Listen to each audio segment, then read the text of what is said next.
이스라엘 백성들은 지금 가나안 땅 접경 모압 평지에 와 있습니다. 이제 요단강을 건너서 가나안 땅으로 들어가려는 찰나에 있는 것입니다.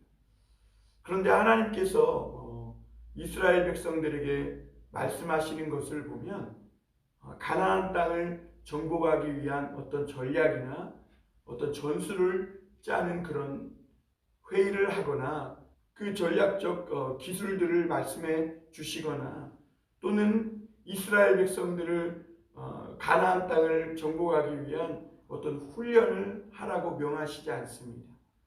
이스라엘 백성들에게 오히려 하나님의 절기를 지킬 것과 또 하나님 앞에 늘 상번제로 제사를 드릴 것에 대해서 말씀하고 있습니다. 화목제, 번제, 소제, 속죄제, 속건제 외에도 낙헌제와 또 여러 가지 서원제에 대해서 말씀하실 뿐만 아니라 또 절기 때마다 절기를 지킬 것에 대해서 말씀하고 있는 것을 볼 수가 있습니다. 이스라엘 백성들은 이 가나안 땅을 정복하는 것이 자기들의 힘에 또는 능력에 달려있지 않다는 것입니다. 이스라엘 백성들이 앞으로 가나안 땅을 정복하려면 그 말씀 따라 사는 것에 달려있다는 것입니다. 그래서 하나님은 앞으로 보겠지만 여리고 성을 정복할 때도 이스라엘 백성들이 전략적으로 창과 칼을 쓰는 법을 배우거나 훈련을 해서 정복한 것이 아니라 그들이 하나님의 말씀대로 매일 한 바퀴씩 여리고성 주변을 돌다가 마지막 날에는 7바퀴를 돌고 하나님의 말씀대로 소리를 지를 때 그 여리고성이 무너졌던 것을 볼 수가 있습니다. 그러니까 하나님은 이스라엘 이 가나안 땅을 정복하는 데 있어서 이제는 너희 힘으로 능으로 되지 않는다는 겁니다. 오직 하나님의 말씀대로 된다는 것입니다. 그래서 이스라엘 백성들이 가나안 땅에 들어갈 때 그들이 오로지 해야 할 것은 철저하게 하나님의 말씀을 붙드는 것입니다. 그 말씀을 붙들고 가면 이스라엘 백성들은 실패하지 않을 것이고 가나안 땅을 정복하고 하나님이 약속하신 그 축복의 땅에 거주하며 누리게 될 것입니다. 여러분, 오늘 하나님은 우리에게도 동일하게 말씀하십니다.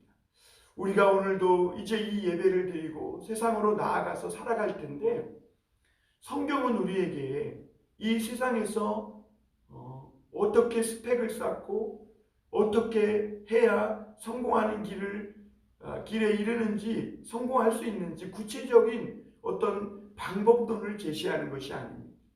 그러므로 여러분, 이스라엘 백성들이 가나안 땅을 정복하는 데 있어서 오직 여호와의 말씀을 행함에 또 기억하고 순종함에 달려있듯이 오늘 우리에게도 오늘 하루가 하나님 안에서 복되고 또 승리하는 삶의 비결은 하나님께 예배하고 예수 그리스도를 우리 마음에 두고 성령 하나님으로 충만케 되는 데 있음을 믿으시길 바랍니다.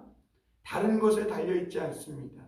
인간의 처세술이나 인간의 지식이나 내가 아는 어떤 인간적인 방법에 달려있지 않고 오직 하나님의 말씀을 기억하고 하나님을 경외하여 그 하나님께 기도하고 예배하는 그 삶에 세상에서 성공하는 삶이 달려있다고 말씀하시고 있는 것입니다.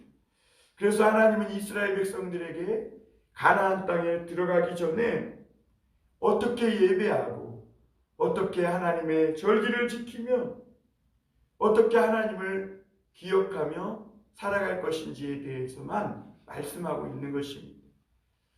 여러분, 우리가 세상 사람들이 담배를 피면 그 담배가 임박인다고 하지 않습니까? 그래서 이 담배는 끊기가 어렵습니다. 왜냐하면 우리 몸에 인이 박히기 때문에 그래요.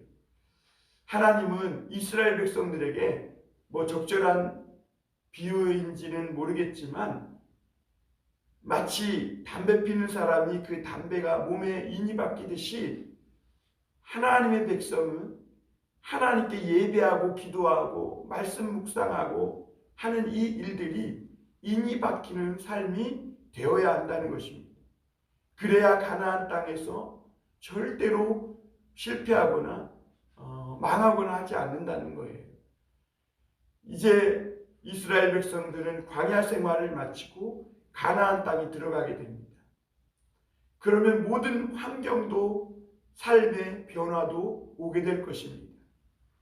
그런데 한 가지 그들이 변하지 말아야 될 것이 있습니다. 광야에서나 가나안 땅에서나 변하지 말아야 할 중요한 삶이 있는데, 그 삶은 그들이 함께 모여서 하나님을 예배하고 하나님을 즐거워하는 축제를 벌이는 이 삶을 계속해서 이어나가야 합니다. 여러분, 오늘 그리스도인인 우리에게도 마찬가지입니다. 우리에게는 시시때때로 삶의 변화가 옵니다. 우리의 인생은 변화무쌍한 인생입니다. 끊임없이 파도가 드나들듯이 우리 인생에도 새로운 삶, 새로운 환경이 늘 변해가는 변화된 그런 삶을 살아가곤 합니다. 그러나 우리가 이 시대의 변화에 또 내 삶의 흐름의 변화에 발맞춰 가되 변하지 말아야 될 것이 있습니다. 그것은 하나님 앞에 예배하는 그런 삶입니다. 왜냐하면 이 삶은 단지 이 세상에서 하나님께 예배하고 기도하는 것으로 그치는 것이 아니라 우리가 죽어서 천국에 갔을 때에도 어린 양 예수 그리스도 보좌 앞에서 하나님께 우리의 면류관을 집어던지며 예배하고 찬송하는 그 일이 계속될 것이기 때문에 그렇습니다. 그러므로 우리 삶의 가장 중요한 것은 우리의 힘과 능력으로 무엇인가 성공하기 위해 애쓰고 노력하는 그런 삶이 아니라 하나님께 예배하고 찬송하고 말씀 보고 기도하며 묵상하는 그런 삶이라는 것을 오늘 성경은 우리에게 가르쳐주고 있는 것입니다. 사랑하는 성도 여러분, 이 세상에서 삶을 살아가면서 많은 일들을 행하고 애쓰고 수고하고 노력하되 무엇보다 하나님을 경외하고 하나님께 예배하는 일을 잊지 마시길 바랍니다. 하나님의 말씀을 믿음으로 기도하며 성령 충만한 삶을 사실 수 있기를 바랍니다. 오늘 그래서 29장 1절에 보면 일곱째 달에 이르러는 그달 초하루에 성회로 모이고, 그러니까 이스라엘 백성들이 가나안 땅에 들어가서 그들은 항상 성회로 모여야 합니다. 다시 말하면 거룩한 모임을 가져야 하는 것입니다. 마치 오늘날 우리가 세상에서 열심히 일하다가 하나님께서 성회로 모여 주일날 하나님 앞에 예배하게 하듯이 이스라엘 백성들도 하나님의 시간에 그들이 성회로 모여서 하나님 앞에 예배하게 하신 것입니다. 성회로 모인다는 것은요, 자기의 삶을 중단한다는 것을 말합니다. 세상에서 열심히 하던 일을 내려놓는 것입니다. 세상에서 내가 부지런히 하던 일들을 내려놓고 하나님 앞에 거룩한 모임을 갖는 것입니다. 왜냐하면 세상에서 살아가는 모든 삶의 그 기반이 이 성회로 모이는 그 모임에 있기 때문입니다. 그래서 많은 백성들이 아무리 바쁘고 아무리 중요한 일이 있어도 그들이 이 시간만큼은 며칠일마다 또는 일곱째 달 초하루마다 또는 대속죄일에 또는 장막절, 유월절, 칠칠절 이런 절기 때마다 그들은 성회로 모입니다. 그래서 그 7절에도 보면 일곱째 달 열흘 날에는 너희가 성회로 모일 것이요 라고 말씀했고, 12절에 보면 일곱째 달 15째 날에는 장막절이죠. 이때도 너희가 성회로 모일 것입니다. 거룩하게 모임을 가지라는 것입니다. 그래서 그들은 함께 모여서 그들에게 주신 하나님의 은혜를 기억하고 하나님께 예배하는 것입니다. 그리고 그날은 아무 노동도 하지 말라 그랬습니다. 앞서 말씀드린 대로 하나님 앞에 성회로 모이는 이유는 하던 일을 멈추고 중단하기 위함입니다. 우리가 세상에 빠져서 세상에 있는 재물이나 세상에 있는 것들에 집착해서 그것을 하나라도 더 모으고 쌓아서 나의 소유로 삼기 위한 이런 모든 일들을 멈추고 하나님 앞에서 아무 노동도 하지 않는 것입니다. 그 말씀은 그날에 하나님 앞에 모여 아무 노동도 하지 않음으로 말미암아 우리 인간이 세상에 살면서 쉽게 빠질 수밖에 없는 그런 욕심의 유혹 또는 자기의 유혹에서 빠져나와야 한다는 것입니다. 여러분, 사람에게 정말 무서운 것이 뭐냐면 욕심입니다. 그래서 야고보 사도도 욕심이 잉태한 즉 죄를 낳고 죄가 장성한 즉 사망을 낳느니라 했습니다. 사람이 한번 자기 이기적인 자기애와 또 욕심에 빠지기 시작하면 다른 사람이 눈에 들어오지 않게 되고 또 자기 욕심을 위해서라면 다른 사람의 생명도 또 수단과 방법도 가리지 않는, 물불을 가리지 않는 삶을 사는 것입니다. 그러한 삶을 살아가는 사람들이 모인 사회는 불행할 수밖에 없습니다. 사회적인 기현상이 일어나고 역기능적인 일들이 일어날 수밖에 없습니다. 그러므로 하나님은 하나님의 때에 하나님이 정해주신 시간만큼은 우리가 세상에서 하던 모든 일들, 그래서 우리의 욕심도 내려놓고 때로는 내 자신만 생각하는 또는 내 가족만 생각하는 이런 생각도 좀 내려놓고 성회로 함께 모여 모두가 함께 살아가는 하나님 앞에서 우리 모두가 형제요 자매요 함께 기뻐하고 더불어 살아가는 삶을 배우라고 말씀하고 있는 것입니다. 그리고 그때 모여서 이스라엘 백성들이 무엇합니까? 상번제를 드립니다. 번제를 드리고 화목제를 드리고 소제를 드리고 속죄제를 드리고 속건제를 드립니다. 여러분, 이 상번제는 아침 저녁으로 매일 드리는 번제를 말합니다. 번제를 드리는 이유는 오늘 하나님께서 2절에 말씀하신 것 같이 뭐라고 말씀합니까? 너희는 수송하지 한 마리와 순양 한 마리와 1년 되고 흠없는 순양 7마리를 여호와께 향기로운 번제로 드릴 것이라 이렇게 말씀했습니다. 여러분, 하나님 앞에 제사를 드릴 때, 번제로 드릴 때 이 번제는 사실 향기로운 것이 아닙니다.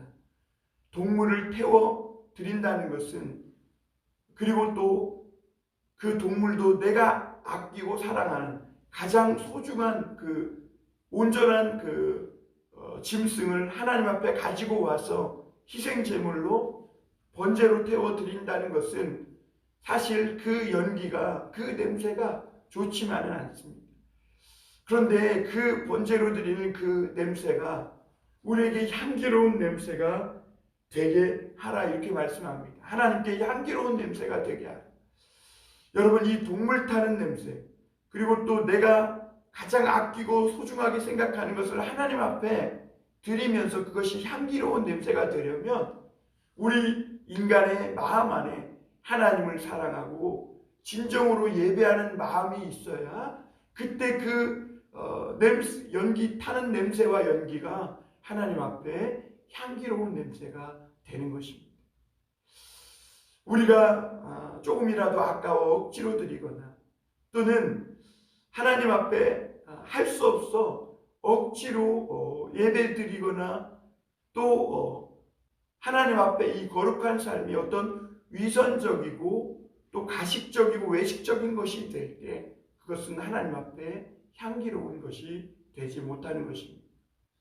우리 요한복음 11장에 보면 12장에 보면 마리아라는 여인이 예수님이 이제 십자가에 못 박혀 죽으시기 전 엿새 전에 예수님 발 앞에 와서 그 가장 귀한 향유 옥합을 깨뜨려서 하나님 예수 그리스도를 그 발을 머리로 씻고 예수님께 헌신하는 것을 볼 수가 있는데요.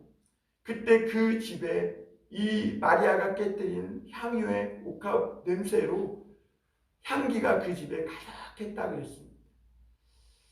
이 마리아가 억지로 아까워서 또 가식적으로 예수님께 그 향유 옥합을 깨뜨렸다면 그 집에 과연 냄새가 향기로운 냄새가 가득했을까요? 이 여인이 주님을 사랑하는 마음으로 깨뜨렸고 정말 주님을 사랑하는 마음으로 자기의 귀하고 소중한 것을 헌신했기에 그 집은 또 이 여인의 헌신은 향기로운 냄새로 그 집안이 가득했던 것을 볼 수가 있습니다. 그런데 3년 반 동안이나 주님을 따랐던 가룟 유다는 그 모든 냄새를 고약한 냄새로 바꾸는 발언을 하는데 뭐라고 얘기하냐면 그 비싼 향유 옥합을 300데나리온에 팔아 가난한 자에게 나눠주지 않았다고 책망을 한 것입니다. 그런데 성경은 가룟 유다가 예수님의 돈꾀를 맡아서 때만 되면 그 돈꾀에서 돈을 주머니에서 훔쳐갔다 이렇게 말씀했고 가룟 유다를 도둑이라고 말하고 있습니다. 그렇습니다.